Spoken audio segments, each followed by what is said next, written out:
Era el 4 de septiembre, un lunes, cuando ella se inclinó sobre la cama de mi hijo en la sala 307 del hospital y susurró: «Si te vas, todo se me va a hacer mucho más fácil, ¿sabes?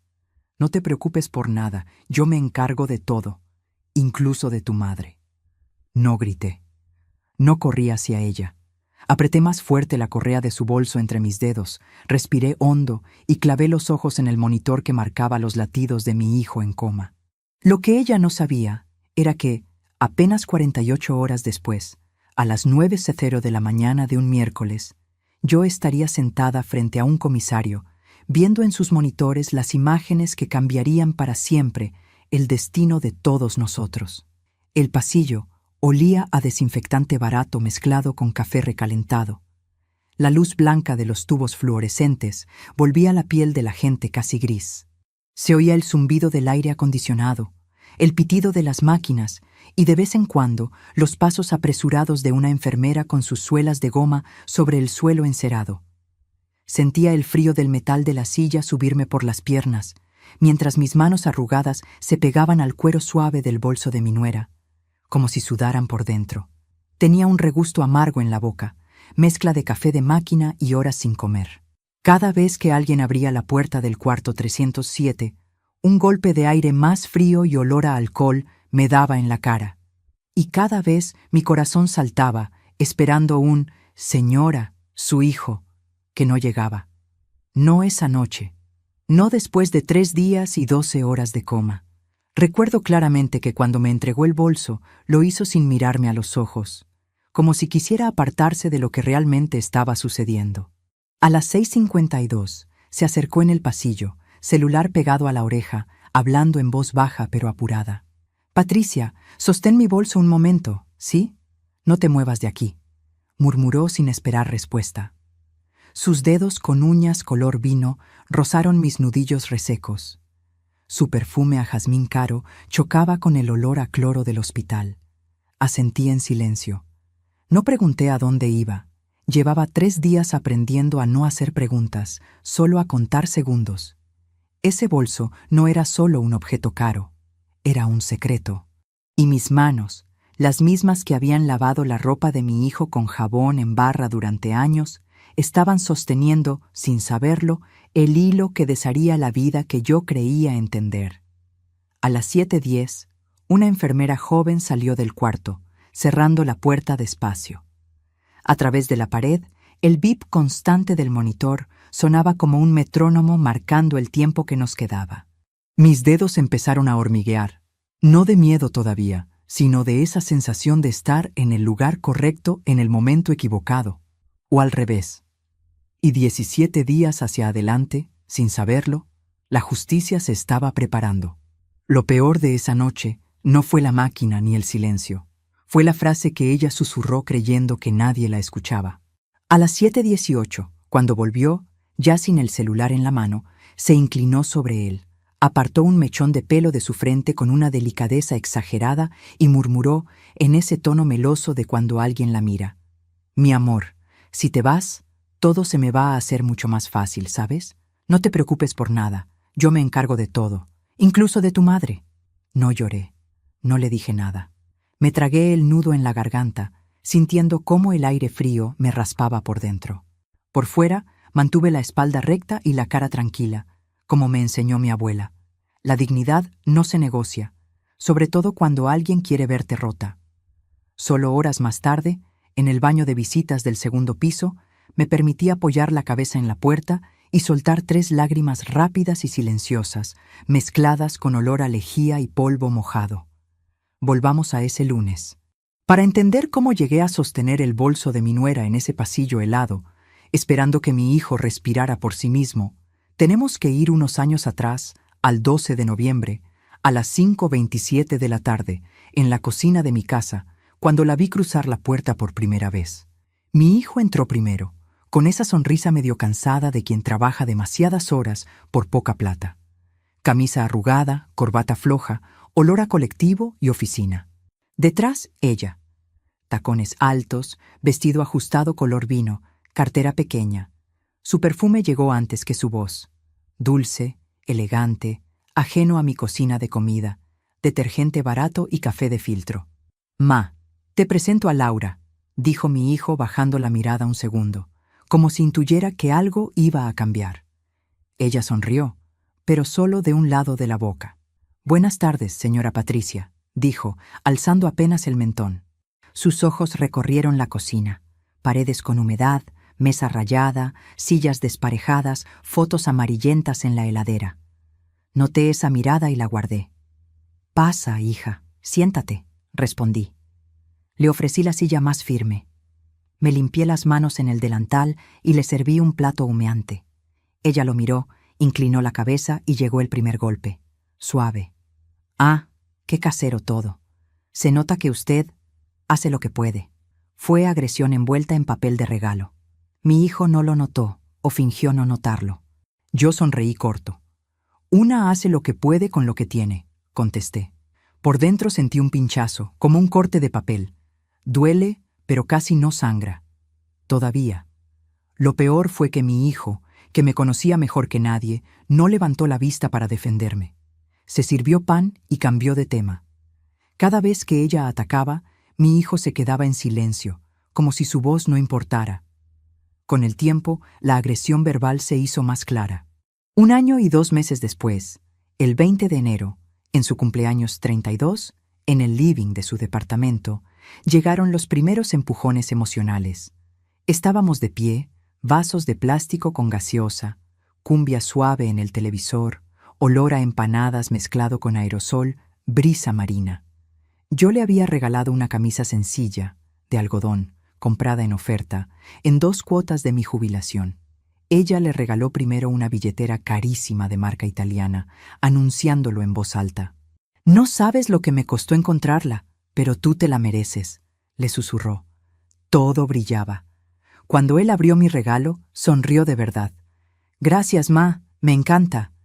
Ella, apoyada en la mesada, con una copa de vino, soltó. «Ay, amor, pero ya tienes muchas camisas baratitas, ¿no? Igual, el detalle es lo que cuenta. ¿Cierto, señora Patricia?» Hubo risitas nerviosas. Sentí como si me empujaran contra la pared sin tocarme. Fue su primera crueldad emocional clara. Miré el piso. Luego levanté la cabeza. «Lo importante es que tenga que ponerse para ir a trabajar, hija. La marca no le paga el colectivo ni el alquiler». Algunos se quedaron callados. Ella apretó los labios. Como lo que encontré en su bolso aquella noche en el hospital, la escalada fue lenta, palabra por palabra, mirada por mirada. Sus frases rebotaban en mi cocina, caminaban por el pasillo de las fotos de infancia de mi hijo, subían las escaleras estrechas del edificio donde yo vivía. Esas que mis rodillas cansadas subían todos los domingos para llevar comida a mi nieto cuando todavía pensaba que todo era mala educación y nada más. Y entonces llegó el hospital. Exactamente a las 3:42 de la madrugada del 2 de septiembre, mi celular vibró sobre la mesa de luz. El cuarto estaba oscuro, iluminado solo por la luz naranja de la calle. El aire frío se colaba por la ventana. «Número privado», decía la pantalla. «¿La señora Patricia, madre de Martín?», preguntó una voz formal.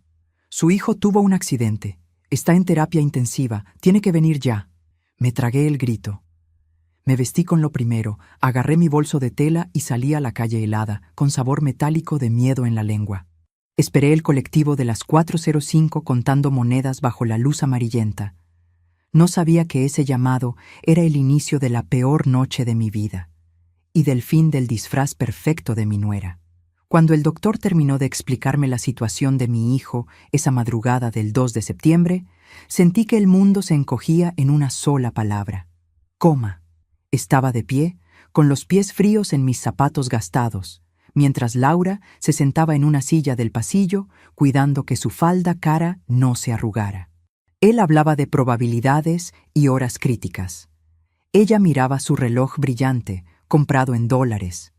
Yo contaba en pesos las monedas para el colectivo, como si necesitaran anclarme a algo concreto para no volverme loca. «Los primeros 7 días son clave», dijo el médico. «Hay que hablarle, mantener estímulos. La familia es importante». Asentí con un nudo en la garganta. Laura, sin levantar la vista, respondió: «Claro, doctor. Haré todo lo que haga falta. Pero también necesito dormir, trabajar. No puedo quedarme aquí las 24 horas, ¿no?». Sonó más molesta que preocupada, como si hablara de un inconveniente y no de una tragedia. Algo hizo clic dentro de mí. No sabía que ese clic era la puerta a una verdad mucho más oscura. Los primeros días fueron una mezcla de café aguado, bancas duras y silencios pesados.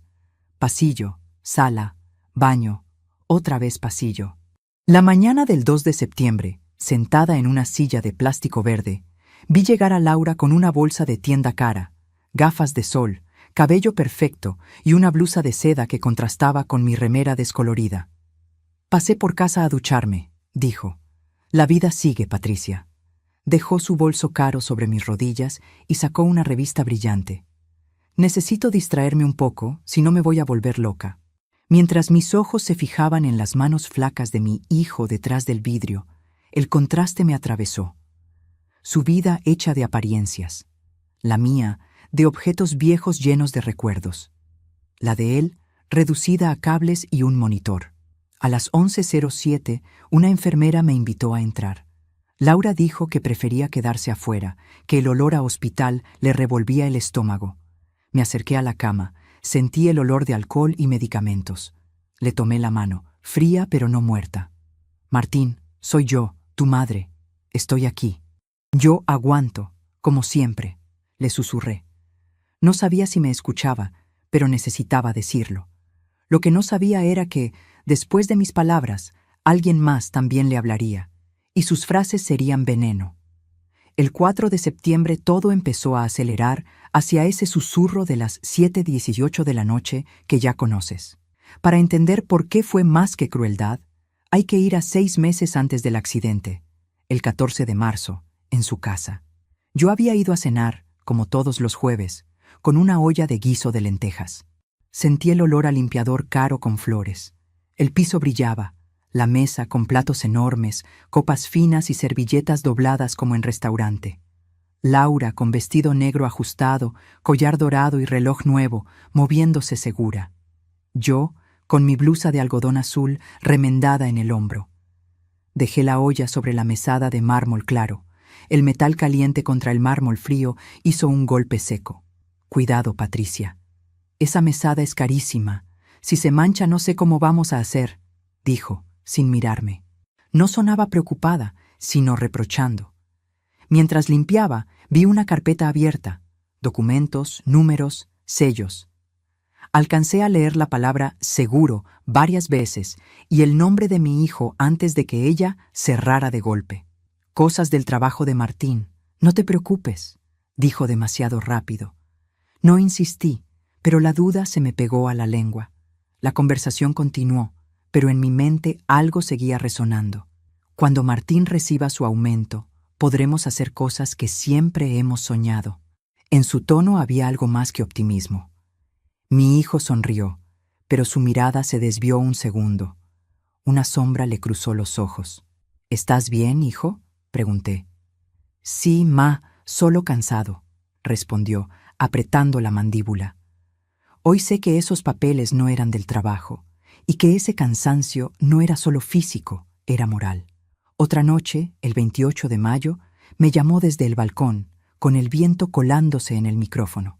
«Ma, ¿puedes venir mañana a quedarte con el nene? Laura tiene una cena del trabajo». «Claro, hijo», contesté. Al día siguiente, llegué con ropa sencilla y bolso de tela. Laura ya estaba lista, con vestido rojo brillante y tacones nuevos. «Te traje algo para que uses mientras estás aquí, para que no te manches con la comida del nene», dijo, sacando un delantal de plástico con flores chillonas. «Así, si alguien pasa, sabe que eres la que ayuda». Fue humillación disfrazada de broma. Respiré hondo, olí la colonia infantil del cuarto, escuché la risa de mi nieto y decidí no hacer escándalo. Me puse el delantal, pero no bajé la cabeza. «He sido la que ayuda toda mi vida», dije. «Ayudé a mi madre, a mi marido, a tu marido, y aquí estoy, todavía entera». Sonrió, pero sus ojos chispearon. El ruido de sus tacones alejándose me sonó a reloj de arena vaciándose. Cada paso nos acercaba al hospital, al coma, al bolso y a la cámara del pasillo. No es que yo no viera quién era ella. Es que no quería aceptar hasta dónde podía llegar. Una cosa es una nuera malcriada y materialista. Otra, muy distinta, es alguien capaz de mirar a un hombre en coma y susurrarle que mejor sería que no despertara. En el hospital, los días se mezclaban con recuerdos sueltos. Mientras miraba el monitor de mi hijo, volvía a la carpeta de seguros en la mesada, al reloj nuevo comprado después de un préstamo, a aquella cena en que dijo en broma: si a Martín le pasara algo, yo no sabría ni cómo pagar el alquiler. Menos mal que él se preocupa por dejar todo en orden, ¿no? Todos rieron. Yo no. Algo me dejó un sabor amargo, pero me dije: Patricia, no pienses mal. Es cosa de suegras. Hoy sé que a veces pensar mal no es ser mala persona, es ser realista. Así llegamos al tercer día de coma, al 4 de septiembre, a ese lunes en que me dejó su bolso y se inclinó sobre mi hijo para susurrar el veneno que ya conoces. Ese día empezó temprano. A las 8:03, yo ya estaba en la misma silla de siempre, con un café entre las manos, mirando la puerta de la sala 307. Laura llegó a las 9:20, con cabello perfecto, maquillaje impecable y una bolsa nueva. Se disculpó por haberse quedado dormida y preguntó, sin mucho interés, cómo había pasado la noche. No sé si va a despertar, pensé, pero mientras su corazón lata, yo voy a estar aquí. Eso fue lo único que le dije. Sigue igual, pero mientras su corazón lata, yo voy a estar aquí. No lloré delante de ella, no me quebré. Lo que no sabía era que esa misma tarde el destino nos pondría a los tres, mi hijo, ella y yo, en el centro de una escena con cámaras, enfermeros, policías y un bolso abierto sobre mis manos temblorosas. A veces confiamos demasiado en quienes no lo merecen. Y a nuestra edad duele el doble. ¿Y tú, que me escuchas, alguna vez sentiste que te falló alguien en quien habías puesto toda tu confianza? El cuarto día de hospital, el aire parecía más denso. Aunque los mismos tubos fluorescentes iluminaban el pasillo, todo se veía un tono más gris. Eran las 11:23 del martes 5 de septiembre, cuando sentí que ya no tenía espalda de tantas horas en la misma silla. Palmas ásperas, boca seca, un dolor sordo en la nuca recordándome los años. Frente a mí, el bolso de Laura reposaba sobre mis rodillas, pesado, cerrado. El cuero liso casi resbalaba entre mis dedos. El cierre metálico brillaba bajo la luz. Cada vez que movía la mano, sonaba un leve tintineo, como algo duro chocando por dentro. Un sonido pequeño, insistente, que quise ignorar. Tuve varias oportunidades de hacer preguntas antes de que todo explotara. Varias señales que dejé pasar. Como a las 12:04, cuando Laura discutía por teléfono, un poco alejada, creyendo que yo no escuchaba. Sí, ya firmó todo. ¿Qué más quieres que haga? No, no puede cambiar el beneficiario ahora, está en coma. Te dije que confíes en mí. Todo va a salir como planeamos, solo que se demoró más de lo esperado. La palabra beneficiario se me clavó como un alfiler. Me giré. Ella, de espaldas, mirando el estacionamiento bajo el sol, con una chaqueta beige impecable, cabello brillando, lista para una reunión de trabajo más que para terapia intensiva. Yo llevaba 3 días con la misma chaqueta de lana gris, las mismas zapatillas viejas, el pelo mal recogido, olor a café recalentado y desvelo. 2 mundos chocando en un pasillo.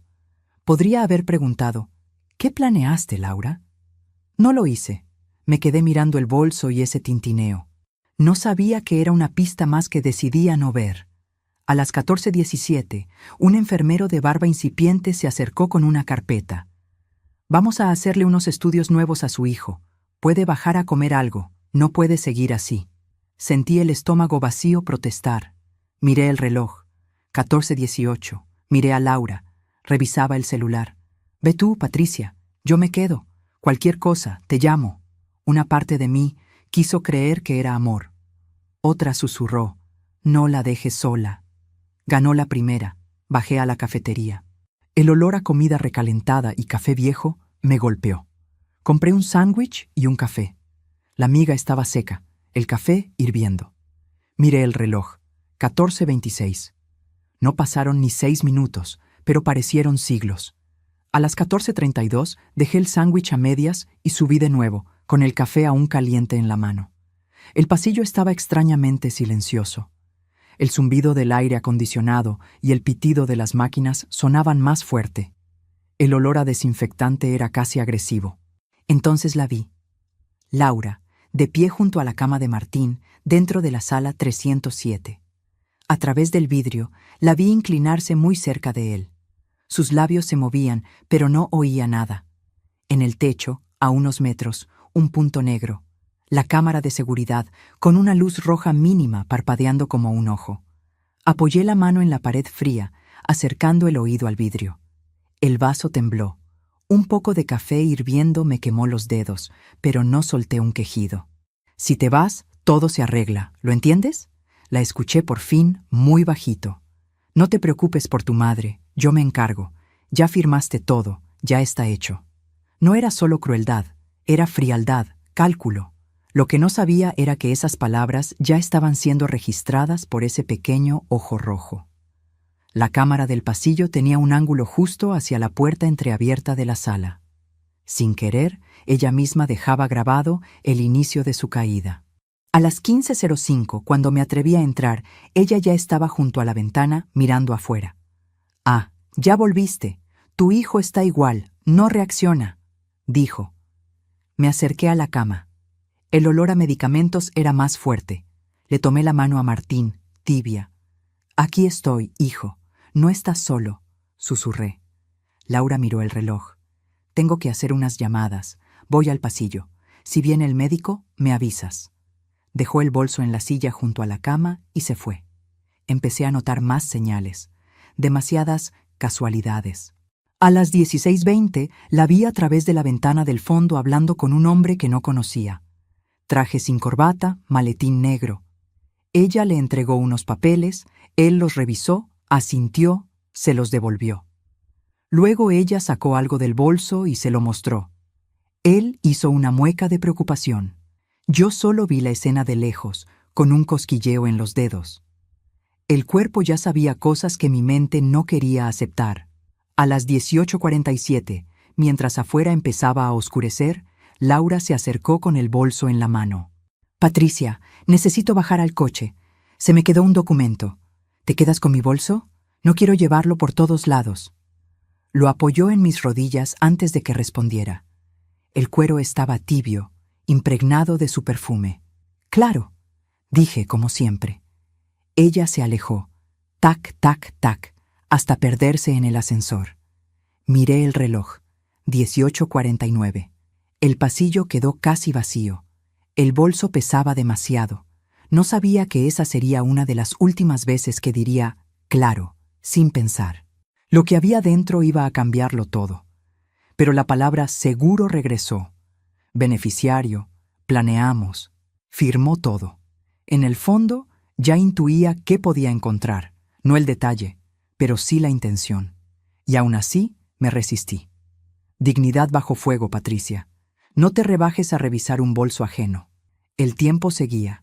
A las 19:10, una enfermera pasó y me sonrió. «¿Cómo sigue su hijo?» «Igual, pero yo sigo aquí». Me puso la mano en el hombro. «Eso ayuda más de lo que cree». Miré el bolso.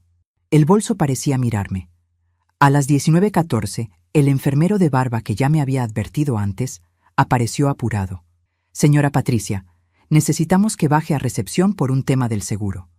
Hoy sé que era una trampa de Laura para alejarme de la silla donde estaba su bolso. Miré el bolso, miré la puerta del cuarto, miré el ascensor.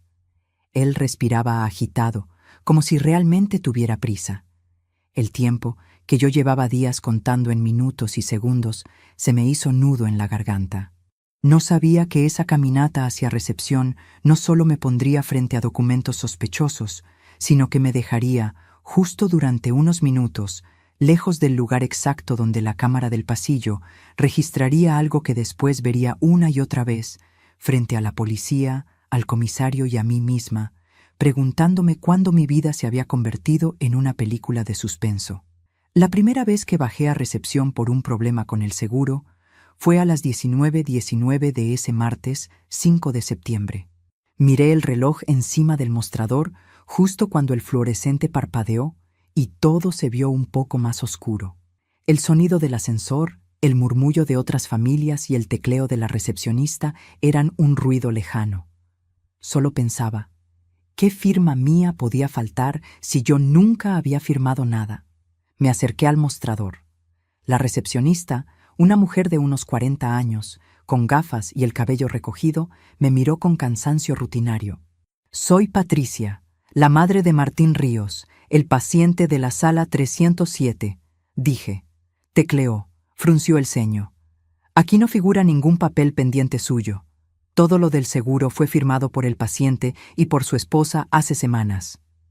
Sentí un frío que no venía del aire acondicionado. Insistí. Giró la pantalla. Una lista de documentos con marcas verdes. Todo completo, todo aprobado. Lo que no sabía era que ese viaje inútil no era un error del sistema. Era tiempo calculado, para que, justo mientras yo no estaba en el pasillo, algo ocurriera frente a la cámara. Volví al ascensor con sabor metálico en la boca. El espejo devolvía mis ojeras y la chaqueta gris pegada al cuerpo. ¿Quién te mandó abajo, Patricia? ¿Por qué ahora, cuando el bolso estaba sobre tus rodillas, pesado como una piedra?, me pregunté. A las 19:27, las puertas se abrieron en terapia intensiva. El pasillo estaba más vacío, olía más a desinfectante y menos a café. Caminé hacia la sala 307 con el corazón golpeando. El bolso ya no estaba en la silla. Miré a un lado y a otro. Nada. Sentí sudor frío en la nuca. «¿Busca algo, señora?», escuché detrás. Era el enfermero de barba incipiente, con una carpeta en la mano y una expresión mezcla de curiosidad y nervios. «El bolso de mi nuera», dije. «Lo dejó aquí». «¿Lo movieron?». Miró hacia la puerta y luego al techo, como haciendo cuentas. «Su nuera lo tomó hace unos minutos. Lo vi por la cámara. Entró, lo agarró, volvió a salir. Luego regresó sola a la habitación». «¿Sola?», pregunté. «Sí, sola. Y 5 minutos más tarde salió otra vez con el bolso. No la vi regresar. Por eso bajé a avisarle sobre el seguro. Pensé que usted estaba con ella». Esas idas y venidas ya estaban grabadas. Cada entrada, cada salida, cada vez que el bolso cambiaba de manos. Al día siguiente vería ese mismo video junto al comisario, como una radiografía de una traición. Esa noche decidí callar. A las 20:03 me senté otra vez frente a la puerta de la sala 307, las manos entrelazadas. Laura no aparecía. El reloj avanzaba. El monitor de mi hijo marcaba su ritmo. Yo era una estatua por fuera, una tormenta por dentro. A las 21:15, por fin, la vi venir desde el ascensor. Cabello algo despeinado, la respiración agitada. Entró al cuarto, me saludó apenas, y en su nerviosismo por una llamada, salió olvidando su bolso en la silla. Miré el cuero liso sobre el asiento. Mi corazón sabía que esa distracción era la pieza que faltaba. Estuve a punto de decirlo todo. A las 22:02, ya dentro de la sala, le tomé la mano a Martín. Laura se quedó del otro lado de la cama, con una expresión que cualquiera habría confundido con preocupación. Yo ya no. «Aquí estoy y voy a estar hasta el final», le susurré a mi hijo. «No le digas esas cosas», murmuró ella. «Solo te haces ilusiones. Los médicos dijeron que...». Hablaron de probabilidades, no de certezas, la corté. «Mientras haya, aunque sea un 1%, yo voy a estar sentada en esa silla». Ella apretó los labios. «Pues yo no puedo perder mi vida aquí. Tengo trabajo, responsabilidades, planes. No puedo congelar mi vida por esto». Así llamó al coma de su marido. «Esto». Sentí un golpe invisible en la cara, pero no lloré. Nadie te pide que congeles nada, Laura. Cada uno muestra su amor como puede, o como quiere, dije. Por un instante pareció bajar la guardia. Se sentó en la silla del rincón. Suspiró. «Tal vez estoy cansada, no pienso bien». Yo, ingenua, respiré aliviada, lista para preguntarle por seguros y beneficiarios. Entonces sonó su celular. Eran las 22:19. Miró la pantalla, se levantó de golpe. «Tengo que contestar esto», dijo, saliendo casi corriendo. La puerta se cerró. La conversación que necesitábamos quedó flotando sin empezar. Otra vez, huida cuando la verdad estaba cerca. Me quedé sola con mi hijo. El bip del monitor y el susurro del oxígeno llenaban la sala. Miré su cara pálida, la barba crecida, las ojeras profundas. Aún así, ahí estaba mi niño, el de las lentejas de los domingos, el que me dijo el día de su boda: «Ma, pase lo que pase, tú siempre vas a ser mi casa. Si supieras lo que están haciendo con tu nombre, hijo, si supieras en qué papel pusiste tu firma», susurré. No lloré allí. A las 22:47 salí. Me encerré en el baño del pasillo y me dejé caer contra la puerta. Con el olor a lavandina pegándome en la nariz, me cubrí la cara y lloré en silencio, como lloran las mujeres que saben que todavía no pueden derrumbarse del todo. Solo un rato, para vaciar el pecho y seguir. Cuando salí, con los ojos rojos pero el mentón firme, el pasillo estaba casi vacío. Eran las 23:05. Laura no estaba. El enfermero de barba estaba en el control de enfermería, mirando una pantalla. «¿Se va a quedar toda la noche otra vez?», preguntó. «Sí, no pienso irme mientras mi hijo esté aquí». Algo en la pantalla me llamó la atención. «¿Qué miras?». «Las cámaras del piso. Tenemos que vigilar entradas y salidas». Me acerqué sin saber por qué. Una de las pantallas mostraba el pasillo de la sala 307 con la hora en la esquina, 19:21:36. Tocó un botón y la imagen retrocedió. A las 19:19 me vi entrando al ascensor con mi bolso de tela, rumbo a recepción. A las 19:21 vimos a Laura saliendo de la sala, mirando a los lados, acercándose a la silla donde había estado su bolso, revisando dentro con movimientos rápidos y volviendo a entrar, cerrando la puerta. «¿Eso es de hoy?», pregunté. «Sí, las cámaras graban todo, por seguridad». Esa misma pantalla, esos segundos, serían clave al día siguiente, cuando un comisario diría: «Ella no planeaba solo la muerte de su marido, señora Patricia». Pero eso vendría después. Esa noche, cerca de la medianoche, mi única certeza era esta: algo no estaba bien. Ese bolso, esos papeles, esa palabra beneficiario, zumbando como mosca en cuarto cerrado, me decían que ya no podía seguir ignorando lo evidente. Volví a mi silla con la cabeza en alto. No dije nada más, ni a la enfermería ni a Laura, que reapareció cerca de la 1:10 diciendo que se había quedado hablando con su jefe. Guardé silencio, sonreí poco, observé mucho. No sabía que al día siguiente, al abrir ese bolso delante de un testigo, escucharía: «Señora, ¿eso es lo que yo creo que es? No toque más eso». Y entonces, ella sonrió. La mañana siguiente empezó con un silencio raro, de esos que pesan más que cualquier ruido. Eran las 8:37 del miércoles 6 de septiembre cuando crucé la puerta del hospital con el mismo bolso de tela, el abrigo gris y el nudo en la garganta de 3 días. El aire olía a café y desinfectante, y un rayo de sol entraba por los ventanales, iluminando motas de polvo que ya no alcanzaban a ser esperanza, pero tampoco resignación. Subí al tercer piso con el corazón golpeando. En el espejo del ascensor, mi reflejo ya no me sorprendía. Ojos hundidos, ojeras, arrugas más profundas. Aún así, cuando las puertas se abrieron a las 8:40, levanté el mentón. El pasillo de terapia intensiva olía más fuerte a cloro, como recién lavado. Las luces blancas seguían frías. El ruido de las máquinas era un murmullo constante. Me acerqué a la sala 307. La cama de Martín, los mismos tubos, el mismo monitor. Laura no estaba. Lo primero que pensé fue: se habrá ido a trabajar. Miré el reloj. 8:42. Ni siquiera esperó el parte médico, murmuró una voz dentro de mí. Lo que no sabía era que esa prisa por irse no era simple irresponsabilidad, sino parte de un plan que llevaba meses en marcha. A las 8:49, el enfermero de barba incipiente se acercó. Su expresión tenía más tensión que cansancio. «La están buscando en recepción. Vinieron de la policía. El comisario quiere hablar con usted. Sentí que el suelo se movía. Mientras caminaba hacia el ascensor, cada paso hacía eco. El desinfectante se mezcló con algo más agrio, el olor del miedo, no por mí, sino por lo que significaba. Si la policía estaba allí, ya no se hablaba de un simple accidente. A las 8:55 llegué a recepción. 2 hombres de traje hablaban con la recepcionista.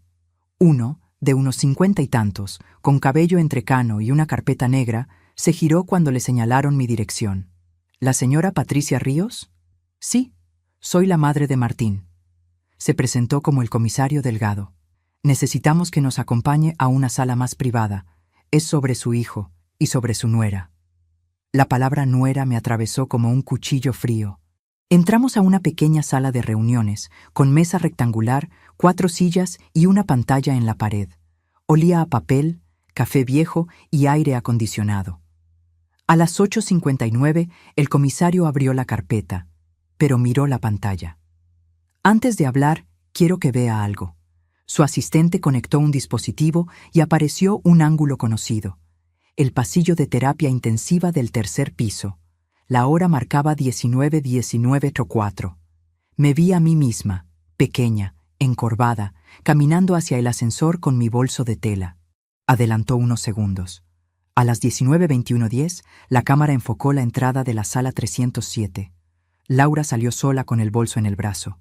Miró hacia ambos lados, dejó el bolso en la silla, se agachó, sacó papeles, los revisó, los volvió a guardar.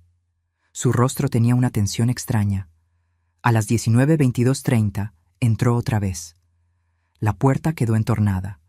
A las 19:23 se la vio inclinándose sobre la cama de mi hijo, muy cerca de su rostro. La cámara no captaba el audio dentro, pero yo ya sabía qué había susurrado. Si te vas, todo se arregla. Ya firmaste todo. Yo me encargo. A las 19:24 se enderezó, miró hacia la puerta y salió al pasillo. El bolso ya no estaba en la silla. La cámara la siguió unos metros.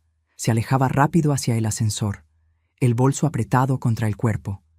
El comisario detuvo el video. ¿Reconoce a la mujer del video?, preguntó. Es Laura, mi nuera.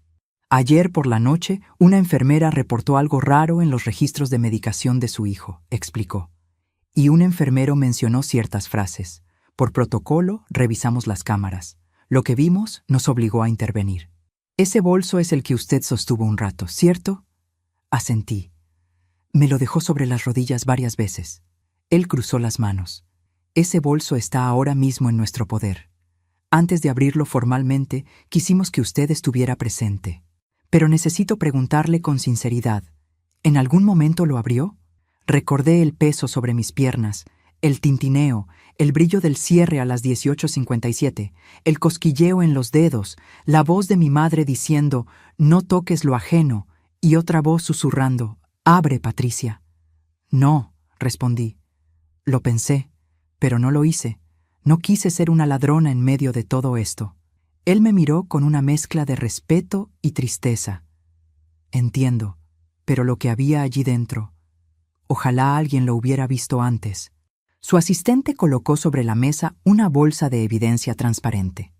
Dentro, el bolso de Laura, cuero liso, logo dorado, correa fina. Incluso a través del plástico, parecía oler a su perfume. El comisario se puso guantes de látex, sacó el bolso y lo abrió con un clic suave.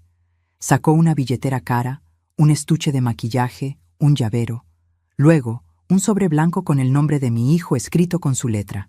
Este es el contrato de seguro de vida de su hijo, explicó. Fecha de hace 8 meses. Beneficiaria, Laura Gómez, su esposa. Cada palabra me cortaba la respiración. Ese papel era solo la punta del iceberg. Volvió a meter la mano y esta vez tardó más. Cuando sus dedos se cerraron sobre algo, su rostro cambió. Sacó un pequeño frasco de vidrio oscuro, del tamaño de la palma, con una etiqueta medio despegada. El líquido era transparente. El enfermero de barba dio un paso al frente. «Señor, ¿eso es lo que creo que es? No toque más eso. ¿Qué cree que es?», preguntó el comisario. «Trabajo hace 11 años en este hospital», respondió. Ese tamaño, ese color de vidrio, se parece demasiado a un sedante de acción rápida que usamos en quirófano. Aquí, en terapia, un familiar jamás debería tener algo así. El comisario colocó el frasco junto al sobre del seguro. Por eso estamos aquí, señora Patricia. Todo indica que su nuera no solo estaba preparada para beneficiarse de la posible muerte de su marido, también podría haber estado en posición de acelerarla. Ella no planeaba solo la muerte de él.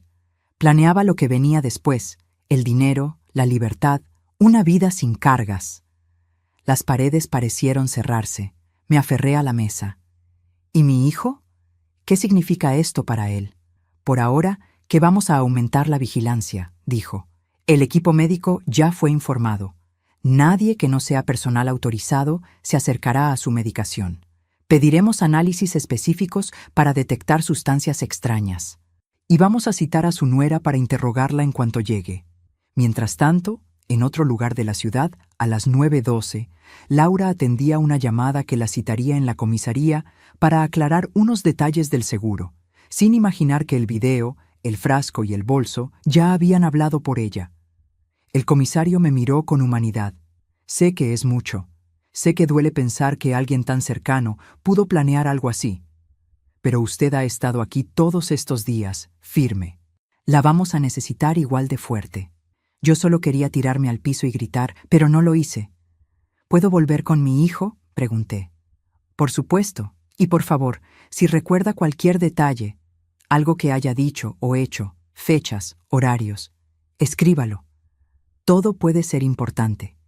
Salí con pasos lentos, sintiendo el peso de cada año. A las 9:27 estaba otra vez frente a la sala 307. Entré. El olor a medicamentos me golpeó. El monitor seguía con su bip obstinado. Me acerqué a la cama, tomé la mano de Martín, esta vez con los dedos temblando. Hijo, susurré junto a su oído. Escúchame bien. No estás aquí solo por mala suerte. No estás aquí por un simple accidente. Hay cosas que yo tampoco quería ver, pero ahora las vi. Y te prometo algo, a las 9:28 de esta mañana, como juramento. En unos días, cuando todo salga a la luz, nadie más va a usar tu nombre para nada sucio. Nadie más va a decidir por tu vida sin mirarte a los ojos. Miré el reloj. 9:28. Sentí el calor de su mano, leve. Podría haber sido imaginación o algo más. Un mínimo movimiento. Lo que no sabía era que, 5 días después, exactamente a las 9:28 de la mañana de un lunes, algo en ese mismo cuarto cambiaría para siempre. Solo faltaban 5 días. Eran las 10:11 de la mañana de ese miércoles 6 de septiembre, cuando sentí por primera vez que ya no era solo yo la que observaba a Laura, sino que el mundo empezaba a verla sin el filtro de sus sonrisas. La policía ya tenía el bolso, el frasco y el contrato del seguro. Los médicos estaban avisados. Yo, frente a la cama de mi hijo, por fin tenía algo que no había tenido en días. Un propósito claro. Hasta ese momento mi rutina había sido esperar. El parte médico, que él moviera un dedo, que ella mostrara humanidad. Ahora empecé a contar hacia adelante. Hacia el día en que mi hijo pudiera despertar y hacia el día en que la verdad saldría a la luz. Ese día, el comisario había dicho, no estaba tan lejos. Me quedé sola con Martín hasta casi el mediodía. Le hablaba de cosas sencillas, de su hijo, de la escuela, de la comida que le debía, de la pileta del club donde iba de chico. Le describía el sol que entraba por la ventanita alta, el olor a café del pasillo cuando los enfermeros volvían de su descanso, la textura áspera de las sábanas al acomodarle la manta. Quería llenarle el mundo de sensaciones, aunque no pudiera abrir los ojos. A las 12:03, una enfermera entró con cara seria. Señora Patricia, el doctor quiere hablar con usted en la sala de informes. Es importante. El corazón se me encogió. Cuando en un hospital dicen, es importante, algo se hace pequeño por dentro. Lo que no sabía era que esta vez no se trataba solo de diagnósticos, sino también de decisiones. Mientras caminaba por el pasillo, con el ruido lejano de un televisor y el olor a sopa recalentada escapando de alguna cocina, pensé en los últimos meses, en cada comentario de Laura sobre el dinero, en cada dejar todo en orden, en sus planes con el supuesto aumento de sueldo de mi hijo, con el cuando tengamos más plata, nos mudamos, compramos coche, nos vamos de vacaciones. La plata siempre en el centro. Entré a la sala de informes. El médico estaba sentado con la historia clínica. A su lado, el enfermero de barba incipiente que había visto el frasco, con la mirada cargada de indignación. «Siéntese, por favor», dijo el doctor. Eran las 12:07. Me senté, sintiendo el frío del plástico en las piernas. «Tenemos dos cosas de las que hablar», comenzó. «Una médica y otra más delicada». «Empiece por la médica», pedí. «Su hijo se mantiene estable dentro de la gravedad. No ha habido deterioro significativo. Eso es una pequeña buena noticia. Sin embargo, sigue en coma. No podemos saber cuándo, ni si, despertará. Usted ya lo sabe». Asentí. Esa parte ya dolía desde hacía días. «La otra parte tiene que ver con algo que encontramos en sus análisis», continuó. Siguiendo la recomendación de la policía, pedimos estudios más específicos. Algunos resultados tardarán, pero otros ya dan indicios. Encontramos trazas mínimas de un sedante que no forma parte de su medicación habitual. Sentí un incendio helado. ¿Quiere decir que alguien administró a su hijo una sustancia que no debía», completó. «No en una dosis suficiente para causarle un paro, pero sí para mantenerlo más profundo, más lejos. No fue un error médico. Los registros están limpios. Y como ya sabe, el frasco encontrado en el bolso de su nuera coincide por su aspecto con ese tipo de sedantes». En ese momento dejé de pensar en Laura como una nuera mala, egoísta, interesada, y empecé a verla como alguien capaz de cruzar un límite que una persona decente ni siquiera se plantea. No solo se había acomodado a la posibilidad de la muerte de mi hijo, había coqueteado con la idea de empujarla. «¿Él siente algo? ¿Sabe que estamos aquí?», pregunté. «Los estudios muestran que, aunque esté en coma, ciertas zonas del cerebro aún responden a estímulos», respondió. «No sabemos qué entiende ni cuánto, pero no está completamente desconectado. Las voces familiares, los recuerdos, pueden ayudar». Esas palabras fueron un hilo al que agarrarme. Salí a las 12:23 con la palabra sedante golpeando en la nuca. Afuera, el murmullo del hospital seguía como si nada hubiera cambiado. Pero para mí, todo había cambiado. Al volver a la sala 307, el aire parecía más pesado. Me senté junto a la cama, tomé la mano de Martín. «Te voy a decir algo que nunca pensé que tendría que decirte.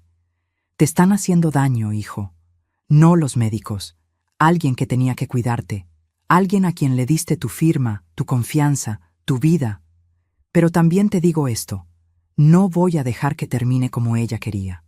No mientras me quede un día de vida. Si puedes escuchar, aunque sea como un eco lejano, quédate con esto. 5 días. Solo 5 días más. Y todo va a empezar a darse vuelta». La idea de los 5 días venía de lo que había dicho el comisario.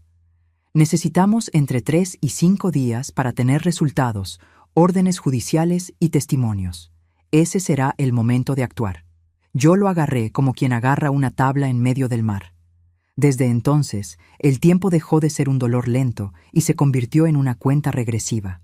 El primer día de esa cuenta atrás, el miércoles, pasó entre llamados de la policía, idas y venidas de abogados del hospital y la ausencia ruidosa de Laura. No apareció, no llamó, no preguntó por su marido. Fue como si se la hubiera tragado la tierra. En el fondo, sabía que también era parte de su forma de ser, desaparecer cuando la realidad se ponía incómoda. El segundo día, jueves 7 de septiembre, a las 10:45, el comisario me llamó al celular de mi chaqueta gris. Su nuera fue citada a las 9:30 y está declarando. Niega todo. Dice que el frasco no es suyo, que alguien lo puso en su bolso, que el seguro fue idea de su esposo, que solo firmó donde le dijeron. Es el libreto típico, pero el video no miente, y los análisis tampoco. Yo lo escuchaba desde una salita junto a terapia intensiva, con olor a café más fuerte que a desinfectante, la mano temblando alrededor del teléfono. ¿Y qué va a pasar con ella?, pregunté. Por ahora no podemos detenerla sin una orden judicial firme, respondió. Pero le retiramos el acceso libre al hospital. Cualquier intento de entrar se registrará. No va a poder acercarse a su hijo sin que lo sepamos. Esa misma tarde, a las 18:00, el comisario volvió con nuevas copias del video. Esta vez habían recuperado, de otra cámara, un ángulo parcial del interior de la sala 307. No era perfecto, pero bastaba para ver su mano cerca del suero, su muñeca girando como si inyectara algo en la vía. A las 18:07 se la veía detenerse, mirar hacia la puerta y sonreír apenas. ¿Ve eso?, dijo el enfermero, de pie junto a mí. Ese gesto es de alguien que sabe lo que hace. Yo no pude responder.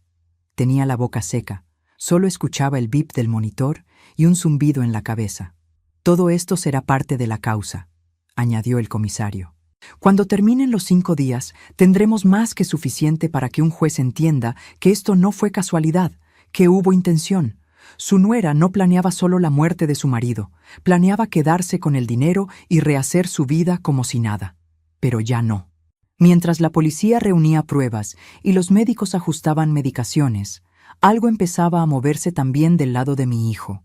Un ligero cambio en las curvas, una variación en la presión, signos que sugerían que su cuerpo no estaba tan dispuesto a rendirse como ella hubiera querido.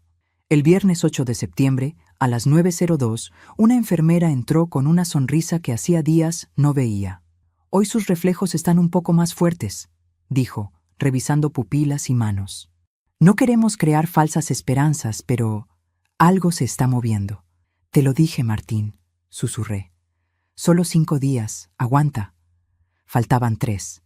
Y mientras el tiempo avanzaba hacia ese lunes, a las 9:28 en que todo estallaría, empecé a hacer algo que nunca había hecho. Escribir. En un cuaderno barato que compré en la farmacia del hospital, anoté cada hora, cada gesto, cada frase de Laura desde el primer comentario en mi cocina hasta el último susurro al oído de mi hijo. No era solo un cuaderno. Era mi forma de no volverme loca, de darle sentido a un rompecabezas cuyas piezas habían estado siempre frente a mis ojos. Mientras escribía, a las 22:17 del viernes, a las 7:03 del sábado, a las 6:40 del domingo, sin irme ni una noche del hospital, una idea empezó a tomar forma. Cuando todo terminara y la justicia hiciera su parte, si es que la hacía, yo también iba a contar esta historia, entera, sin adornos. Porque a nuestra edad, lo único que realmente nos pertenece es la verdad de lo que hemos vivido. Pero eso te lo explicaré cuando lleguemos al final, cuando te cuente qué pasó ese lunes, a las 9:28 de la mañana, cuando el contador llegó a 0. La mañana del lunes 11 de septiembre empezó diferente. Eran las 8:02 cuando salí de casa y por primera vez en muchos días el aire me supo a algo más que desvelo. Hacía fresco, ese frío suave que se te mete en las manos, pero deja que el sol te caliente la cara. Caminé hasta la parada del colectivo con el mismo bolso de tela y las mismas monedas contadas al milímetro, pero con una certeza nueva en el pecho.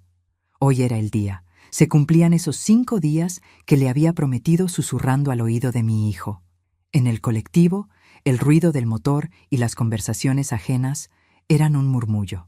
Miraba por la ventana, tiendas abriendo, gente con mochilas, la señora del kiosco levantando la persiana. Todo seguía como siempre, solo que yo no era la misma. En el bolso llevaba mi cuaderno lleno de fechas y frases, y algo más pesado que el cuaderno: el peso de haber aceptado, por fin, quién era realmente la mujer que se había casado con mi hijo. Llegué al hospital a las 8:39. El hall olía a café recién hecho y desinfectante, como cada mañana, pero esa mezcla ya no me daba ganas de llorar, sino de pelear. Subí al ascensor. En el espejito vi mi reflejo, el mismo abrigo gris, el mismo peinado rápido, las mismas arrugas, pero unos ojos distintos, con el brillo de quien está a punto de ver justicia. Cuando las puertas se abrieron en el 3er piso, a las 8:42, el pasillo estaba más movido que de costumbre. Enfermeras que iban y venían, voces apuradas, teléfonos internos sonando. Algo pasaba.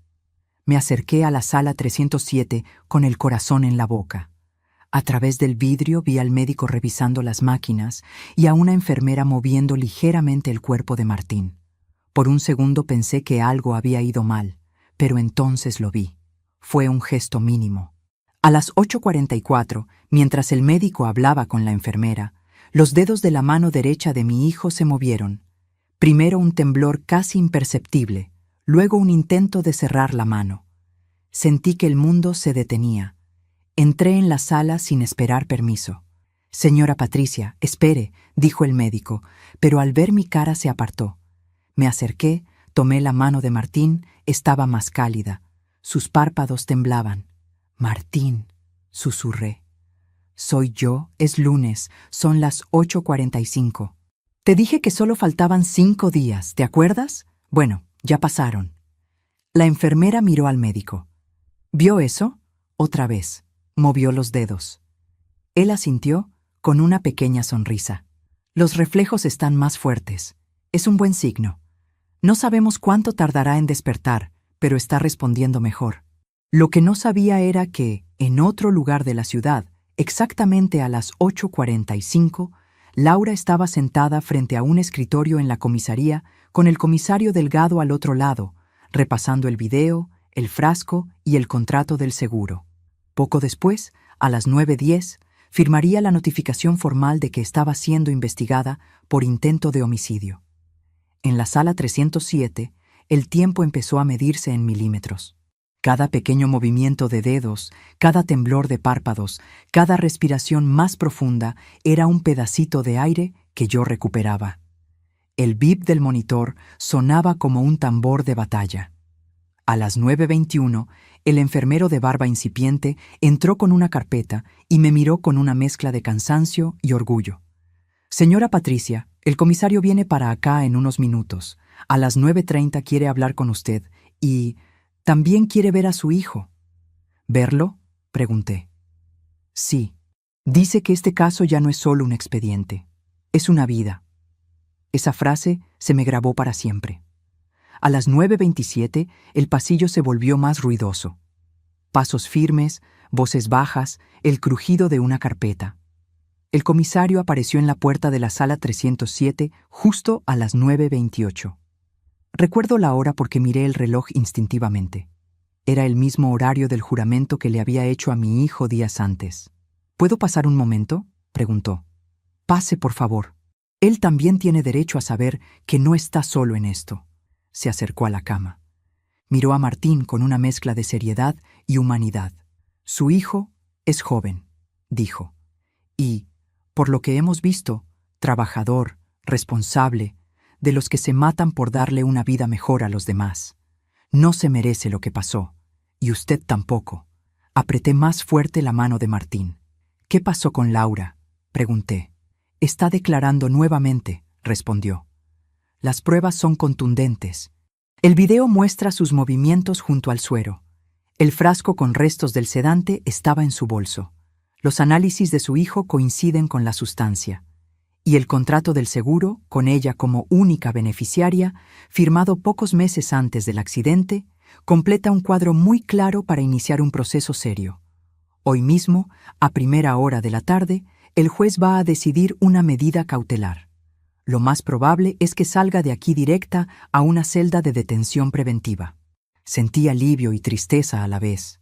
Alivio porque alguien la estaba frenando. Tristeza porque nadie gana realmente en una historia así. «Ella no planeaba solo la muerte de él», añadió el comisario.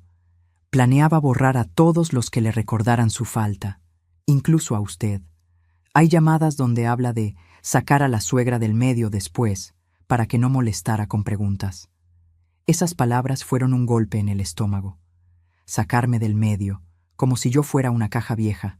Y sin embargo, en el fondo no me sorprendieron. Ya había visto en cada mirada que mi presencia le molestaba.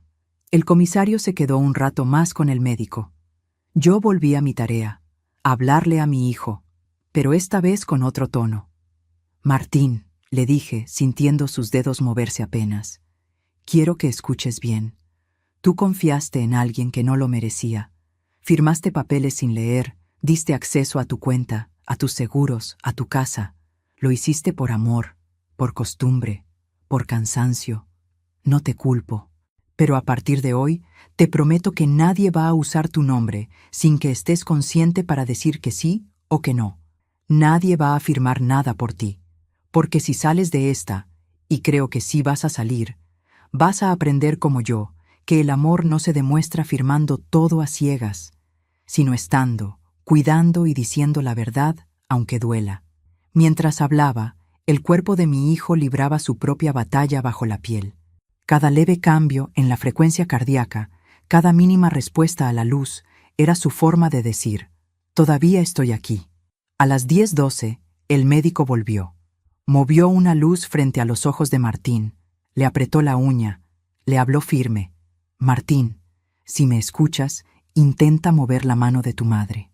No esperaba nada inmediato, pero lo sentí, un ligero apretón, distinto a antes. Lo hizo. Susurré. Lo hizo. El médico sonrió. Es un buen signo, está en camino. Aquellas horas, entre las 10 Cerero y las 14 Cerero, fueron un milagro lento.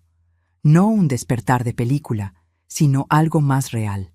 Abrir y cerrar párpados cada vez más tiempo, labios que se movían sin sonido, un intento de girar la cabeza que apenas lograba unos milímetros. Mientras tanto, en la comisaría, Laura se enfrentaba a otra realidad. El seguro ya no era un número en un papel, sino el centro de un expediente que hablaba de móviles, intención y posibilidad. No era solo una pobre esposa preocupada por el futuro, sino alguien que había preparado el terreno para vivir cómoda sin marido, sin suegra, sin preguntas. La escalada de la villana había llegado a su máximo. Comenzaba su caída. A primeras horas de la tarde, cuando el sol entraba inclinado por las ventanas altas y el olor a comida se mezclaba con el de medicamentos, el comisario volvió. El juez ordenó la detención preventiva de su nuera. Está siendo trasladada a un centro de detención. No va a poder acercarse a usted ni a su hijo, ni al hospital, ni a nada de esta causa. No sentí ganas de festejar. Solo cerré los ojos y exhalé. A veces la justicia tarda tanto que una se acostumbra a vivir sin ella, le dije.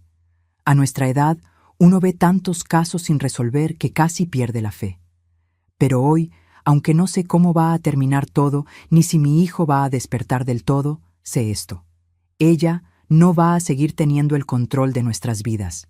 Y eso ya es mucho. Esa sensación de recuperar el control, aunque sea de un fragmento de la propia vida, fue de las pocas que todavía podían hacer llorar a una mujer que pensaba que ya lo había llorado todo. Esa noche, con los pasillos más silenciosos y las luces más suaves, me quedé junto a la cama de Martín con el cuaderno en la mano. Repasé mis notas, fechas, horas, frases de Laura, compras, comentarios sobre el dinero. Repasé lo que había pasado en esos 5 días, el frasco, el video, la policía, el juez, la detención. Por primera vez sentí que el relato tenía forma. No solo golpes bajos, sino una historia con principio, nudo y un tipo raro de desenlace. Quedaba mucho por delante. Médicos, rehabilitación, juicios, abogados. Pero el corazón de la historia ya estaba claro. Una madre sencilla, con ropa gastada y memoria afilada. Un hijo en coma, luchando desde un lugar al que no sabíamos llegar. Y una mujer que eligió el brillo de lo caro por encima de la vida ajena, subestimando algo que nunca conviene subestimar. La dignidad de quienes no tienen nada más que su verdad. No voy a mentirte.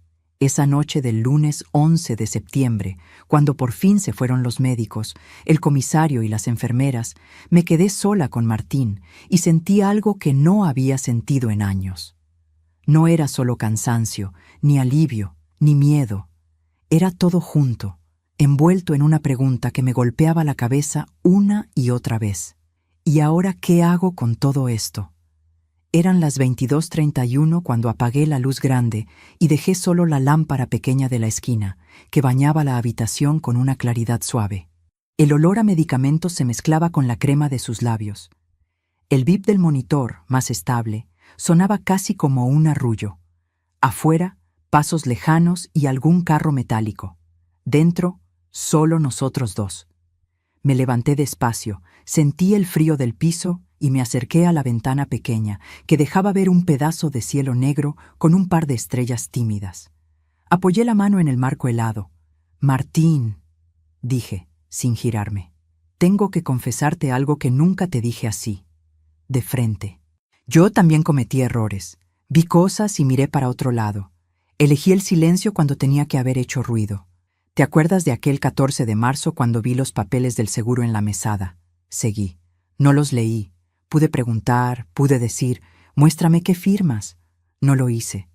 Pensé que me ibas a decir que no me metiera, que ya eras un hombre y sabías lo que hacías. Y no quise que tuvieras problemas con tu mujer por mi culpa. Lo miré. Seguía con los ojos cerrados, pero su expresión parecía menos rígida. «Déjame reformularlo», susurré. «No fui cómplice de ella, pero fui cobarde. Y la cobardía también pesa. Hoy, a mis 61 años, te digo algo que ojalá hubiera entendido antes. El amor que se calla todo, al final también mata.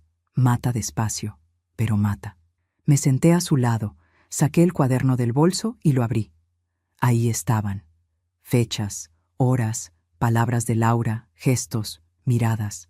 «Por eso decidí que esta historia no se va a quedar solo en mi cabeza», continué. «La voy a contar desde el principio, no para hacerme la víctima ni para dar pena, sino para que otros entiendan que las señales están ahí, que el dinero cambia a la gente, que la codicia se disfraza de chiste, de comentario, de preocupación por el futuro. Si la dejas crecer, termina en esto, un frasco de sedante en un bolso de marca». Pensé en mi propio bolso de tela, sin logo ni brillo, lleno de anotaciones y pañuelos. Ella, con bolsos caros llenos de cosas peligrosas. Yo, con uno barato lleno de memoria. «¿Sabes qué fue lo peor, Martín?», pregunté. «Que mientras tú trabajabas 12 horas por un sueldo en pesos que apenas alcanzaba, ella soñaba en dólares, en viajes, en relojes de marca, en zapatos que cuestan más que un mes de tu trabajo. Cada vez que hablaba del futuro, no te incluía a ti ni a mí. Incluía cifras. Y yo, por amor a ti, me hice la tonta. Pasé páginas. Encontré el 20 de enero, tu cumpleaños 32, la camisa baratita, el detalle es lo que cuenta, las risas. Si alguien me hubiera dicho que un día estaría sentada en un hospital descubriendo que tu nuera planeó tu muerte para cobrar un seguro, me habría reído, murmuré. Una quiere creer que esas cosas pasan en películas, no en la casa de una. El monitor cambió un poco el ritmo. Quise pensar que tu cuerpo reaccionaba a ciertas verdades. «Te voy a contar algo más», seguí. «El comisario dijo que, en sus llamadas, ella habló de sacarme del medio, que cuando todo se calmara, yo iba a ser un problema a resolver. ¿Sabes qué pensé? Que por primera vez me alegraba de ser pobre. No tenía más que mi vida. Si alguien quiere sacártela, no es por lo que tienes, sino por lo que representas. Yo era el recuerdo vivo de quién eras antes de ella, y eso le molestaba más que mi existencia». Le acaricié la frente. «Así que aquí estamos los dos. Tú peleando por abrir los ojos, yo peleando por no cerrarlos ante la verdad. Los dos cansados, golpeados, pero vivos. Y ella por primera vez va a tener que mirarse en un espejo sin nadie a quien culpar. Martín», añadí más bajo, «no sé si alguna vez vas a escuchar esta historia como te la cuento ahora. No sé si, cuando abras los ojos, vas a recordar algo de este tiempo. Pero si algún día decides escucharla, te prometo que no voy a maquillar nada. El amor que te tengo no necesita mentiras, se sostiene en la verdad aunque duela». No sabía entonces que esas palabras se convertirían en el corazón de todo lo que vendría. Juicio, visitas a tribunales, declaraciones y años más tarde, este video que ahora imaginas grabando frente a una cámara, con tu taza de café al lado y un suspiro cansado en cada pausa. Porque sí, vas a llegar a ese punto. Te vas a sentar frente a una cámara, vas a mirar a personas de distintas edades y países y les vas a contar esto. No para revivir el dolor, sino para que el dolor tenga sentido. Antes de dormir un rato en la silla, apoyé la frente en el borde de la cama y susurré. «Cuando todo esto termine, hijo, voy a tomar 2 decisiones. Una, sobre ti, otra, sobre mí. La primera la sabía, cuidarte, ayudarte a rehabilitarte, acompañarte aunque nunca volvieras a ser el mismo. La segunda aún no estaba clara. Solo sabía que no podía seguir siendo la mujer que se tragaba las cosas y se rompía sola en un baño. Los días siguientes fueron una mezcla de avances lentos y papeles rápidos. Martín fue saliendo del coma despacio, como quien sube una escalera oscura sin baranda. Primero abrió los ojos unos segundos, luego siguió la voz con la mirada. Intentó hablar y la garganta le traicionaba. Cada palabra era una batalla. Mientras tanto, la justicia se movía con su ritmo burocrático, pero con un empujón extra. Eran los pequeños detalles que comenzaron a encajar, como las llamadas grabadas, los análisis médicos y finalmente el frasco. Todo apuntaba a algo mucho más grande. La escalada de la villana había llegado al máximo. Ahora tocaba bajar, peldaño por peldaño. Meses después, Laura dejó de ser la esposa del paciente Martín Ríos para ser la imputada Laura Gómez, acusada de tentativa de homicidio y fraude. Ya no llevaba bolsos caros a los hospitales, sino uno pequeño, transparente, supervisado por guardias. Y yo seguía llevando el mismo bolso de tela, con el cuaderno adentro, porque la historia aún se estaba escribiendo. Hubo un día clave, casi un año después. Viernes 15 de marzo, 9:02 de la mañana, en el juzgado. Olor a papel viejo, a café barato, a nervios. La sala llena. Yo en la tercera fila, con una blusa sencilla. Marta, mi vecina, a mi lado. Laura entró escoltada. Ropa simple, sin marcas, el cabello recogido, por primera vez sin maquillaje. Su mirada recorrió la sala. Cuando se cruzó con la mía, hubo un segundo de silencio absoluto en mi cabeza. No la odié. Sentí rabia y dolor, pero odio, no. El odio te encadena a quien te hizo daño, y yo quería soltar esa cadena. Cuando declaró, repitió su libreto, que no sabía nada, que el frasco no era suyo, que el seguro era sugerencia del banco, que amaba a su marido. Entonces, el juez pidió el video. Otra vez el pasillo, la sala 307, ella inclinándose, manipulando el suero, sacando algo del bolso. Luego reprodujeron el audio filtrado del susurro, reconstruido por peritos. Si te vas, todo se arregla. Ya firmaste todo. Yo me encargo. La sala se quedó en silencio. Al escucharse, Laura no bajó la cabeza ni lloró. Sonrió. Esa misma mueca torcida de mi cocina, cuando dijo, «Usted hace lo que puede». Entendí algo.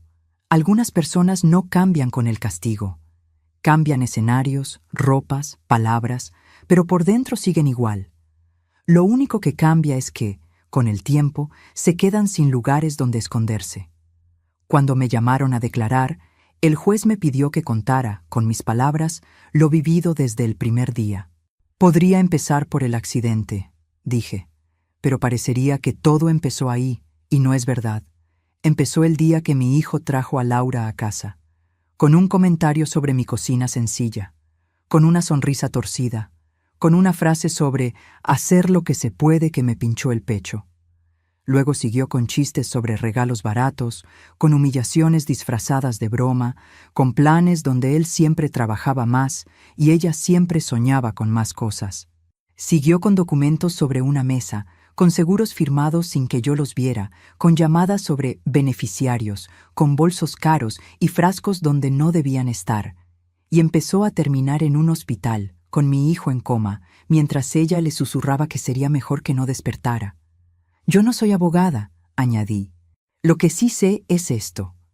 El amor se nota en quien se queda sentado al lado de la cama aunque tenga frío y sueño. En quien deja la ropa cara en casa y se pone un buzo cualquiera para venir a cambiar un pañal. En quien cuenta pesos para un colectivo en vez de billetes grandes esperando un seguro. Yo estuve ahí, ella no. Cuando terminé, sentí por primera vez que mi voz tenía peso, que esas palabras guardadas durante años quedaban registradas en un lugar que importaba. El juicio siguió. Llegó la sentencia. Hubo condena. No perfecta para nadie, pero suficiente para que, desde entonces, el nombre de mi hijo dejara de estar unido legalmente al de ella. Volvió a ser Martín Ríos, a secas. Yo seguí yendo al hospital, luego al centro de rehabilitación, luego a su casa, ayudándolo a caminar, a hablar, a recordar. Algunos días se acordaba de todo, otros no. A veces preguntaba por Laura, a veces no. Cuando lo hacía, le decía la verdad, sin adornos, sin odio. Ella tomó decisiones, le decía, y ahora está pagando por ellas. Tú también tomaste decisiones, pero eras otro, en otro contexto. Lo importante no es quedarnos viviendo ahí, sino lo que hacemos con lo que nos queda.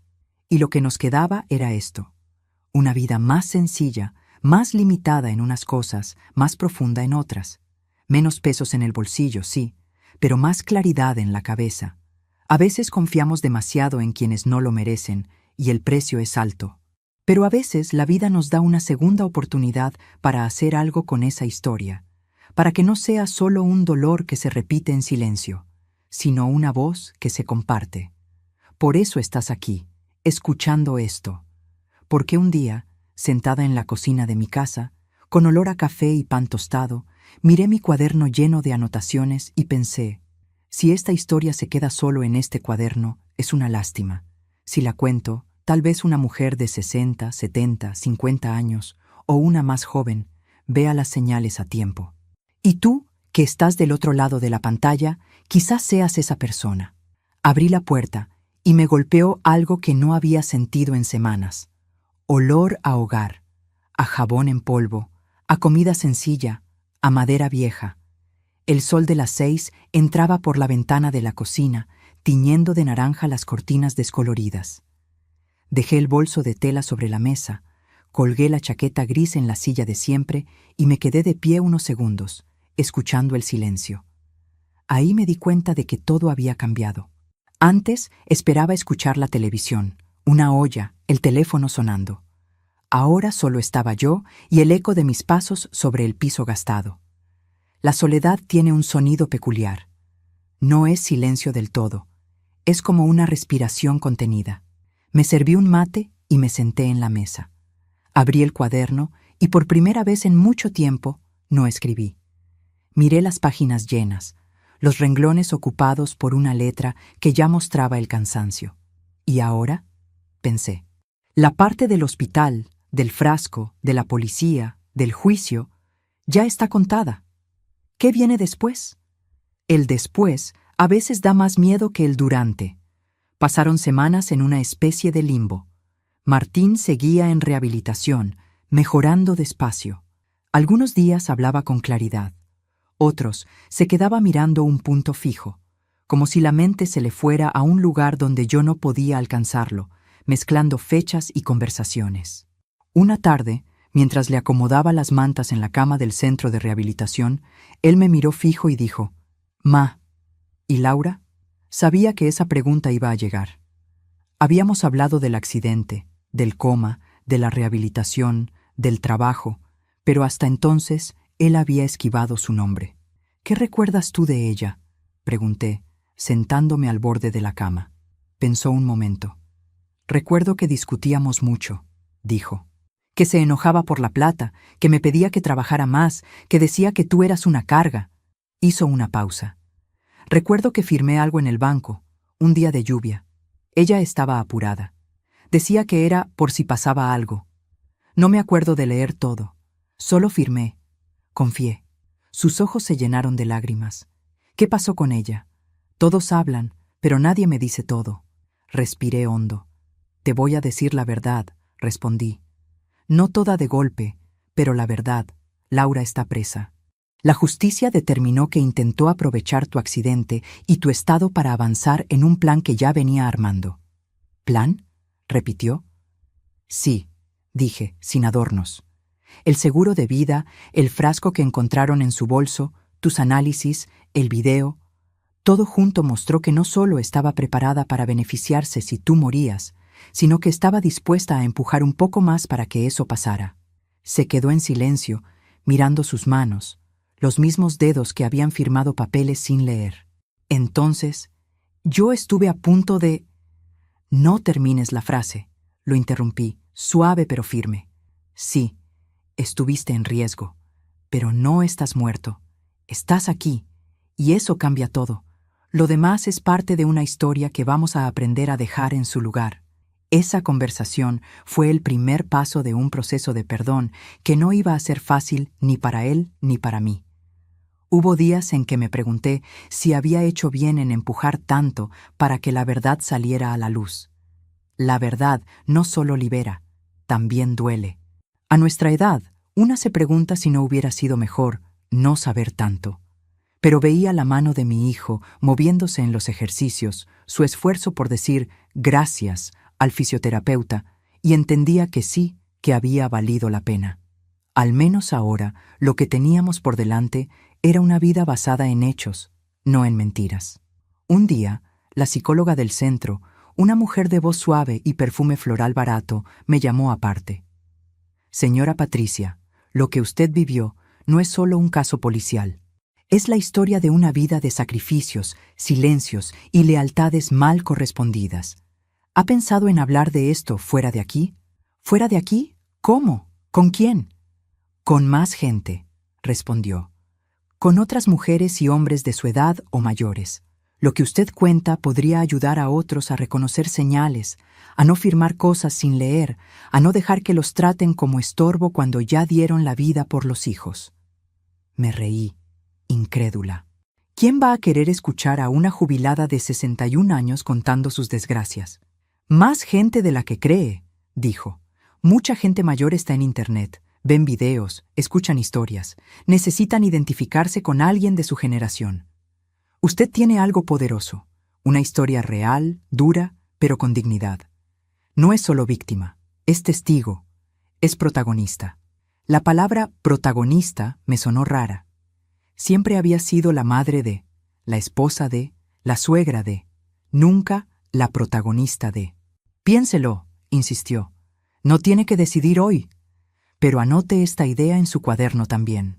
Esa noche, en la cocina de mi casa, con olor a sopa y pan tostado, abrí el cuaderno y escribí en una página nueva. Idea loca. Contar mi historia en un video, para quien quiera escuchar, para no tragarme sola todo esto. Desde ese día, la idea empezó a dar vueltas en mi cabeza como mosca en verano. Al principio la espantaba. No, Patricia, tú no sirves para cámaras, eso es para jóvenes. Pero recordaba cómo se quedaban escuchándome las otras madres en la sala de espera, cómo asentían, cómo alguna decía, a mí mi nuera también me humilla, pero nunca me animé a decirlo.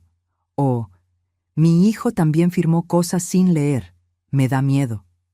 Un sábado, mientras tomaba un café aguado en la cafetería, una señora de unos 70 años se sentó a mi lado. Usted es la mamá de Martín, ¿verdad? Sí, respondí. He oído partes de su historia, dijo. Las enfermeras hablan, los pasillos hablan. Quería decirle que nos ayuda, a las que venimos detrás suyo con dolores parecidos. Una escucha y piensa, entonces no estoy loca, no soy la única. Nos quedamos un rato en silencio, sorbiendo el café. ¿Y si usted contara todo eso? Pero a más gente, murmuró. Mi nieta se pasa el día viendo videos de gente que no conoce. Si escuchara a alguien como usted, quizá aprendería algo antes de que le toque. Esa noche me senté frente a la mesa de la cocina con el cuaderno abierto y el celular de mi nieto en la mano. Él me había enseñado a ver videos, pausar, leer comentarios. Miré la pantalla apagada y me vi reflejada. Arrugas, pelo canoso recogido, ojos cansados pero atentos. Patricia, me dije, ¿qué tienes que perder? Ya te humillaron, ya te subestimaron. ¿Qué es lo peor que puede pasar si ahora, por una vez, eres tú la que habla primero? No decidí ese día, pero por primera vez no descarté la idea. Los meses siguientes fueron de adaptación. Martín volvió a casa con ejercicios, controles, medicación. Pusimos barandas en el baño, quitamos alfombras, movimos muebles. El olor a hospital fue cediendo lugar al olor a comida, a café, al linimento de mentol. La televisión volvió a encenderse. Hablábamos más, callábamos menos. Un domingo, mientras veíamos un noticiero sobre otro caso de fraude familiar, Martín cambió de canal y apareció una mujer de pelo blanco contando su historia frente a una cámara, con mate en mano. «Se parece a ti», dijo él sonriendo. Ella hablaba con calma de soledad, miedo, injusticias y pequeños triunfos. En los comentarios, gente de todas partes le escribía cosas hermosas. Yo no sabía que tantas personas mayores hacían esto, comenté. Es que ahora todo el mundo puede hablar, respondió Martín. La diferencia es que algunos tienen algo que vale la pena escuchar.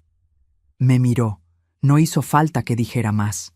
Esa noche no dormí. Me levanté, fui a la cocina, encendí la luz y saqué el cuaderno. Lo abrí en la primera página. 2 de septiembre, 3:42 de la madrugada. Llamada del hospital. Su hijo tuvo un accidente. Pasé página tras página. Fechas, horas, citas, olores, diálogos. Todo estaba ahí, no como novela perfecta, sino como la vida misma, a veces desprolija, a veces repetitiva, a veces brutalmente clara. Entonces lo decidí. Voy a contar esto, dije en voz alta. Tal como fue, sin maquillaje, sin venganza, solo con la verdad, y que cada uno haga con esa verdad lo que quiera. No sabía cómo se encendía una cámara, ni cómo se subía un video, pero sabía algo más importante. Sabía contar. A mi ritmo, con mis palabras, con mis silencios. Sabía sostener una historia con la memoria y con la dignidad. Y así llegamos aquí, a este momento en que tú me escuchas hablar de mi nuera, de mi hijo, del hospital, del bolso, del frasco, de la policía, del juez, del juicio, de la rehabilitación. No como una pobre señora contando desgracias, sino como una mujer que, a los 61, decidió que ya no quería que otros hablaran por ella. A veces me pregunto si hice lo correcto al exponer todo esto, al mostrar las miserias de alguien que también es un ser humano. Y tú, que estás del otro lado, quizá te lo preguntes también. Todavía me lo pregunto. ¿Y tú? ¿Qué habrías hecho en mi lugar? Escríbelo en los comentarios. De verdad quiero saber lo que piensas. Hoy, mientras te hablo, no estoy en un hospital, no estoy en un juzgado, no estoy en una sala fría con olor a cloro. En la pared, a mi derecha, hay una foto de Martín con su hijo, tomada hace unos meses, en la plaza del barrio. Él está sentado en un banco, con un bastón al lado, sonriendo. No como antes, con esos risotadas grandes, pero sonriendo igual, de una forma nueva, más calma, más cansada, más consciente. Yo llevo una blusa sencilla, la misma chaqueta de lana que me acompañó al hospital tantas veces doblada en el respaldo de la silla, por si refresca. El cuaderno está abierto frente a mí, pero hoy no escribo, hoy hablo, hoy te hablo a ti. Si has llegado hasta aquí, sabes casi todo de mi historia. La llamada de madrugada, el hospital, el bolso, el frasco, el enfermero que se quedó helado, el comisario que me miró a los ojos, el juez, el video, la condena, la rehabilitación de mi hijo, las noches de vigilia, las humillaciones antiguas que, con el tiempo, se revelaron como piezas de un plan. ¿Sabes también algo de mí? Que aprendí a aguantar sin caerme en público, a llorar solo cuando la puerta estaba cerrada, a mantener la cabeza alta incluso cuando el piso temblaba. Pero falta una parte, tal vez la más difícil de contar. ¿Qué pasa después? ¿Qué queda cuando el ruido baja, cuando las sirenas se apagan, cuando los jueces se van a casa, cuando los médicos cambian de turno y la familia tiene que sentarse, por fin, a cenar de nuevo frente a una mesa normal? Lo que queda ahora son 3 cosas: cicatrices, decisiones y una pregunta que no deja de resonar. Las mías no son tan visibles, pero están. La desconfianza que aparece cuando alguien se muestra demasiado amable de golpe, la rabia que me sube cuando escucho a alguien hacer un chiste sobre las suegras cargosas, el miedo que siento cada vez que suena el teléfono tarde en la noche. También hay una cicatriz distinta, una línea suave de orgullo que atraviesa mi pecho cuando me siento frente a esta cámara improvisada, sea la de un celular viejo apoyado en una pila de libros o la de alguien que me presta algo mejor. Y empiezo diciendo: «Hola, soy Patricia, tengo 61 años, y esta es la historia de cómo casi perdí a mi hijo por confiar de más, y de cómo decidí que nadie más iba a silenciar mi voz». Las decisiones vinieron después. La más importante, quizás, fue esta: elegir no convertirme en una mujer amargada. Tenía todos los motivos para hacerlo. Podría haber pasado el resto de mis días repitiendo qué injusticia, por qué a mí, todos son iguales, mejor no confiar en nadie nunca más. Y sin embargo, una tarde, a las 5:03, mientras doblaba ropa limpia con olor a suavizante barato y escuchaba a Martín reírse bajito en el salón viendo un programa tonto con su hijo, pensé, si dejo que esto me robe también la capacidad de confiar, de querer, de reírme, entonces ella gana, incluso desde donde esté, y yo no vine hasta aquí para que gane. No fue un pensamiento heroico. Fue práctico. A nuestra edad aprendemos a ahorrar energía, y odiar cansa mucho. Así que tomé algunas decisiones concretas. La primera, cuidar de mí. Parece egoísta, pero no lo es. Durante años, mi vida giró en torno a los demás. Primero mis padres, luego mi marido, luego mi hijo, luego mi nieto. Siempre había alguien que necesitaba algo más urgente que mi propio descanso, mi propia salud, mis propias ganas. Después de todo lo ocurrido, decidí que, si quería seguir siendo útil para ellos, primero tenía que estar mínimamente bien yo. Empecé a caminar cada mañana a las 7:30, 15 minutos, luego 20. Escuchaba los pájaros, sentía el frío en la cara, miraba el cielo volverse azul. Empecé a ir al posto de salud para controlar mi presión. Empecé a decir no algunas veces, sin sentir que el mundo se iba a caer por eso. La segunda, hablar, contar, no solo en este video imaginario que ahora narro, sino en la vida. Cuando una amiga me dice que su nuera la humilla, ya no le respondo, ten paciencia, algún día cambiará. Le pregunto, ¿qué necesitas? ¿Qué límites has puesto? ¿Qué cosas no vas a permitir? Cuando un vecino me dice que firmó un préstamo porque la esposa lo apuró, le digo, si no entiendes lo que firmas, no firmes. Ninguna pareja sana se enoja porque el otro quiera entender qué está firmando. La tercera, perdonar sin olvidar. Y aquí sé que muchos van a estar en desacuerdo, y está bien. No perdonar para absolver ni para justificar. Perdonar para dejar de cargar con un peso que no me corresponde. Durante mucho tiempo, cada vez que pensaba en Laura, sentía una mezcla de rabia y tristeza que me revolvía el estómago. Un día, a las 11:22 de la mañana, sentada en la sala de espera del juzgado para una audiencia más, vi entrar a su madre, una señora mayor, más arrugada que yo, con los ojos rojos, sosteniendo una cartera vieja con las dos manos. La vi y pensé, ella también está perdiendo a una hija de otra forma. No era mi responsabilidad consolarla, ni justificar nada. Pero en ese momento entendí que el odio es un círculo que no termina nunca. Y decidí, solo para mí, internamente, decir, te perdono, Laura, no porque lo merezcas, porque yo necesito seguir adelante. Eso no borra lo que hizo, no borra las pruebas, ni la condena, ni el dolor. No abre la puerta de su celda, no la convierte en alguien mejor, solo evita que yo me quede encerrada con ella, en una prisión de resentimiento. Y luego está la pregunta, esa que no se va, esa que te hice hace un momento y que ahora te repito, mirándote a los ojos, aunque no te vea, ¿qué habrías hecho tú en mi lugar? Tal vez tú habrías abierto el bolso antes, tal vez habrías gritado en el hospital, tal vez habrías denunciado los comentarios de tu nuera cuando recién empezaban. Tal vez te habrías quedado callado toda la vida. No lo sé. Cada uno trae su historia, sus miedos, sus límites. Lo único que te pido, después de contar todo esto, es que no te quedes como espectador pasivo de tu propia vida.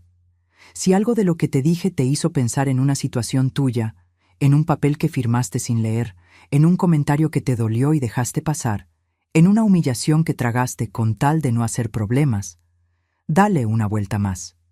Pregúntate, ¿qué precio estoy pagando por esta paz aparente? A veces, la paz aparente sale más cara que un conflicto necesario. Miro mi cocina y me doy cuenta de algo que me gusta mucho decir cuando hablo con gente de nuestra edad. No somos decorado. No estamos de adorno. No somos personajes secundarios de la película de nadie. Somos protagonistas de nuestra propia historia. Aunque el mundo se empeñe en hacernos sentir invisibles, hoy mi vida es sencilla. Mis ingresos son en pesos, contados. Mi ropa sigue siendo la misma de hace años. Mis muebles no son nuevos. Pero cuando me siento frente a este cuaderno, o frente a una cámara, o frente a alguien que quiere escuchar, siento algo que ni el bolso más caro del mundo puede comprar. Sentido. El sentido de haber sobrevivido a algo que pudo haber terminado mucho peor. El sentido de haber elegido la verdad, incluso cuando dolía. El sentido de haber mantenido la dignidad bajo fuego, en cada pasillo de hospital, en cada sala de audiencias, en cada mirada altiva que me cruzó Laura. Las palabras de aquellos años siguen resonando por la casa. Recorren la mesa donde mi hijo hacía sus tareas de niño. Recorren el pasillo por el que entró mi nuera por primera vez, con su perfume caro. Suben las escaleras que mis rodillas suben más lento ahora. Bajan conmigo cuando voy al mercado, cuando cuento pesos para comprar pan. Y ahora, finalmente, salen por mi boca en forma de historia, llegan hasta ti, cruzan países, ciudades, barrios, y se meten en tu sala, en tu cocina, en tu cuarto. Y ahí, en tu casa, ya no son solo la historia de Patricia. Se mezclan con la tuya, con tus recuerdos de familia, con tus propias injusticias, con tus propias segundas oportunidades. Dicen que, para los mayores, contar historias ayuda a mantener la memoria viva, a organizar la propia vida, a encontrarle sentido a lo que se vivió. A mí, contarte esto, me ha dado algo que no sabía que necesitaba.